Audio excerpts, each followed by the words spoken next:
So then Simba encounters the anima. That's the anima, the Jungian anima. And the anima is the feminine counterpart in the soul.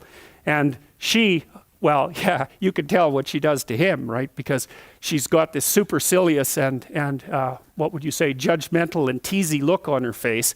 And she's really trying to put him down, and it's working like mad. He's not very happy about that at all. And she's the thing, this is what the anima does, the soul. She's the thing that teaches the exploratory hero that it's not everything it could be, right? And that's part of, this can be read multiple ways, but it's part of the eternal tendency of women to make men self-conscious by their sexual selectivity. That's part of it, because that makes men self-conscious like nothing else. And it's also perhaps been one of the phenomena that's produced the evolutionary arms race in the sexes among human beings that's caused our rapid cortical expansion and our quick movement away from chimpanzees, who aren't selective maters, by the way. So look at him, Jesus, you just want to slap him, right? He's the son of a king, so he's very, very privileged, and he confuses his privilege with competence, which of course all of you do, because you're all sons of the king, which is why you can sit here in the university, and you confuse your privilege with competence as well, because has nothing to do with any of you that the lights are on and this place is so peaceful, right? But you take that for granted, and it can make you false and arrogant, like Jesus. That's just so sad. You look at that kid, you think, he's in for real trouble, man. He thinks he knows everything. And of course, then he has a wrestling match with, what's her name? Was it? Nala, yeah, he has a wrestling match with Nala, and she just pins him every time, right? Got you again, pinned you again. And that's basically right. One of the things that happens with men when they meet a woman who they really desire and admire is they project an ideal onto her immediately. That's an anima projection. And then that anima projection judges them, and they act all inferior and stupid. And it's partly because they are. That's why.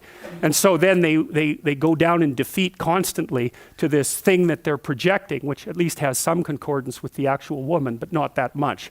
So, okay, they keep wrestling, and then they're on the fringe of the kingdom. This wrestling match between this pairs of opposites takes them to the edge of the kingdom, and they end up in the elephant's graveyard, right?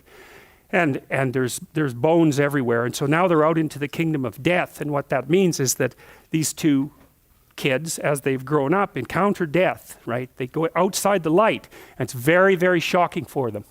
They're very curious about it, obviously.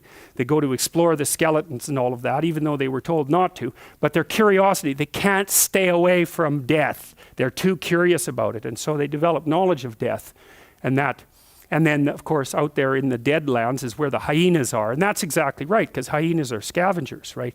And they can break bones with their teeth. They're really, really quite the animal. And, you kind of have a shudder of repugnance when you see those things. And I think it's partly, we shared an evolutionary landscape with the ancestors of hyenas for a very, very long time. And like vultures too, you couldn't imagine something that would be more well designed to look like it was a horrible thing than a vulture, right? And there's this weird concordance, and crows and ravens are like that too, carrion eaters, Eagles are kind of an exception, but they look just as creepy as they are, which is really quite interesting. And of course, hyenas fall into that category.